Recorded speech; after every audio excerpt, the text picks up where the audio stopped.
Everyone. तो Indian idol का ये सीज़न बहुत ही ज़्यादा आइकॉनिक रहा, सीज़न 15।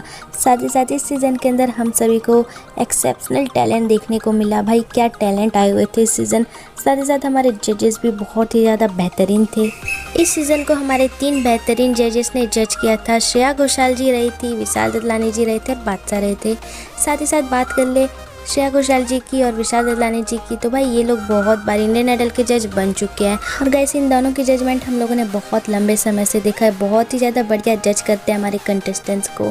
और ये दोनों म्यूज़िक इंडस्ट्री की तो बहुत बड़े नाम है, बहुत ही ज़्यादा इन दोनों ने पहचान बनाई है। श्रेया घोषाल जी बहुत नामी, बहुत बड़ी सिंगर है और विशाल ददलानी जी बहुत बड़े म्यूज़िक कंपोज़र है।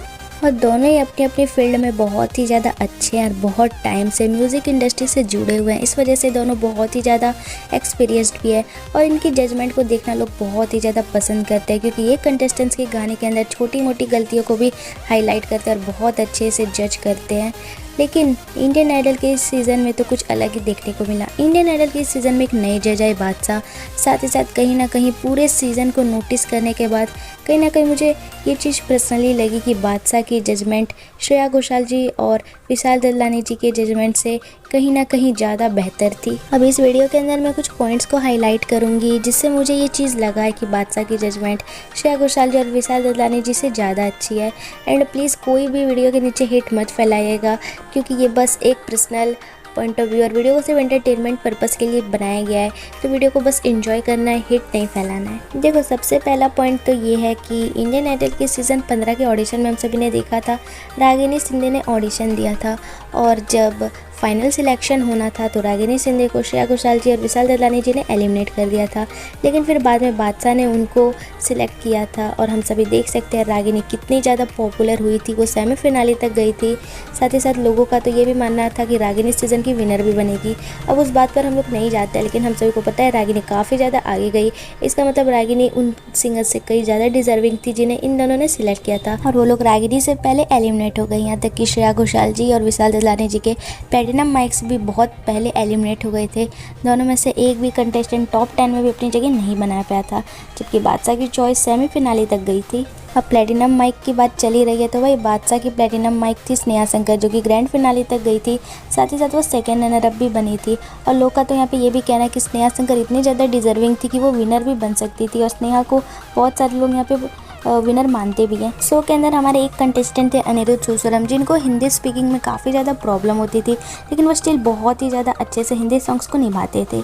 तो यहाँ पर जजेस जो हमारे हैं श्रेया घोषाल जी और विशाल ददलानी जी, बहुत बार इनके गाने के अंदर इनकी प्रोनाउंसिएशन को लेके गलतियां निकालते थे, लेकिन वो बादशाह थे जो हमेशा इनको अप्रिसिएट करते थे और इनको हार्ड वर्किंग कहते थे।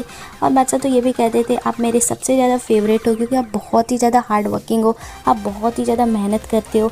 और इस तरह से वो सिर्फ अनिरुद्ध को ही नहीं, बहुत सारे कंटेस्टेंट्स को मोटिवेट करते थे, जिनसे उनका गाना काफ़ी ज़्यादा इम्प्रूव होता था। बादशाह कंटेस्टेंट्स के गाने के अंदर अगर गलतियां भी निकालते थे तो वो काफ़ी पॉजिटिव वे में समझाते थे। जैसे कि मुझे याद है ग्रैंड प्रीमियर के अंदर उन्होंने मिसमी के गाने में एक गलती निकाली थी। मिसमी ने गाया था ये कहाँ आ गए हम, तो बादशाह ने उनको गाइड किया था कि ये गाना बहुत ही गहरा और बहुत ही ज़्यादा सीरियस है, तो आप इसको थोड़ा सा सीरियस होके गाओ। और बहुत सारी बातें उन्होंने कही थी, तो कंटेस्टेंट्स की गलतियों को भी बहुत ही ज़्यादा पॉजिटिव वे में हाईलाइट करते थे और उनको सिखाते थे। अब बात करें विशाल ददलानी जी की इसी बारे में, तो भाई वो अपने काम को लेके थोड़ा ज़्यादा सीरियस है। इस वजह से कहीं ना कहीं वो कंटेस्टेंट्स के ऊपर बहुत बार बहुत ही ज़्यादा गुस्सा भी कर देते थे कि आप ऐसे क्यों गाते हो। जैसे कि ऑडिशन में ही हम लोग देख चुके हैं कि वो कंटेस्टेंट्स पर काफ़ी ज़्यादा भड़कते हुए नज़र आए थे और उनको गलतियाँ तो बताते थे, लेकिन काफ़ी ज़्यादा रूड वे में। तो ये चीज़ कहीं ना कहीं गलत है। अगर आप कंटेस्टेंट्स को ऐसे ट्रीट करोगे तो वो आपके शो में नहीं आना पसंद करेंगे। देखो हम सभी को पता है कि बादशाह आज के ज़माने के जज और उनकी क्लासिकल सिंगिंग उतनी अच्छी नहीं है। तो शो के अंदर जब कंटेस्टेंट्स हमारी क्लासिकल सिंगिंग गाते थे, जैसे कि मयूरी शाह गाती थी, तो बादशाह कहते भी थे कि मुझे आपके गाने से बहुत कुछ सीखने को मिलता है। इस तरह से वो कंटेस्टेंट्स को इतना ज़्यादा अच्छे से अप्रिसिएट भी करते थे। साथ ही साथ कोई भी जज मैंने आज तक नहीं देखा कि अपने वीक पॉइंट्स को हाईलाइट करे। बादशाह इकलौते जज थे जो अपने भी वीक पॉइंट्स को हाईलाइट करते थे कि मुझे क्लासिकल सिंगिंग नहीं आती है एंड मैं आपसे सीखता हूँ। तो ये चीज़ बहुत बड़ी बात है किसी भी जज के लिए, ये कंटेस्टेंट को बोलना कि मैं आपसे सीखता हूँ। बहुत मोटिवेट करते थे ये कंटेस्टेंट्स को। वैसे ये शुभजीत को भी बहुत मोटिवेट करते थे। शुभजीत की सिंगिंग काफ़ी ज़्यादा सिंपल थी, इसी वजह से शुभजीत बहुत बार बॉटम में भी आ जाते थे। और बादशाह उनको बहुत बार देखा है मैंने अप्रिशिएट करते नज़र आते हैं कि तुम्हारी सिंगिंग में सिंप्लिसिटी है, इसको बरकरार रखो, बहुत अच्छा गाते हैं। और इनकी सिंप्लिसिटी ऑडियंस को इतना ज़्यादा पसंद आई कि शुभजीत आज के डेट में इस शो के फर्स्ट रनर अप बन गए। तो इसी तरह से बहुत सारी चीज़ें हैं जो मैंने नोटिस किया इंडियन आइडल सीज़न 15 के अंदर, जिससे मुझे ये लगा कि बादशाह भाई इंसान बहुत ही ज़्यादा अच्छा, जज भी बहुत ही ज़्यादा अच्छे हैं, कंटेस्टेंट्स के साथ काफ़ी ज़्यादा फ्रेंडली वे में रहते हैं और बहुत अच्छे से जज करते हैं। एंड हमारी आज की जिस तरह से जनरेशन है, अगर आप उनको थोड़ा सा डांट दो या कुछ कह दो तो दिल पर ले लेते हैं, तो उस हिसाब से इस तरह के एक जज होने चाहिए जो आपको फ्रेंडली वे में ट्रीट करे, अच्छे से समझाए, फ़नी चीज़ें हो। तो कहीं ना कहीं मुझे लगता है कि बादशाह इंडियन आइडल सीज़न 15 के तीनों में से सबसे ज़्यादा अच्छे जज थे। अब ये सिर्फ एक पर्सनल पॉइंट ऑफ व्यू है, प्लीज़ कोई भी हेट मत फैलाइएगा। मेरा कहने का ये मतलब बिल्कुल नहीं है कि श्रेया घोषाल जी एंड विशाल ददलानी जी अच्छे जज नहीं है, ये दोनों बहुत ही ज़्यादा अच्छे जज हैं। लेकिन जहाँ तक ये एक वो वाली बात हो जाती है ना कि बताओ तीनों में से फेवरेट कौन है, तो मैं कहीं ना कहीं बादशाह को चूज़ करूँगी जजमेंट को लेकर, बस उस तरह से ये कुछ बात है। बाकी आप लोगों को कैसा लगा ये वीडियो कमेंट्स में ज़रूर बताइएगा। अगर आप लोगों को वीडियो अच्छा लगा तो वीडियो को ज़रूर एक लाइक कर दे, साथ ही साथ हमारे चैनल को सब्सक्राइब करके बेल आइकन को भी ज़रूर प्रेस कर दीजिए, क्योंकि इस तरह की इंटरेस्टिंग वीडियोस हम आपके लिए बनाते रहते हैं। Thanks for watching.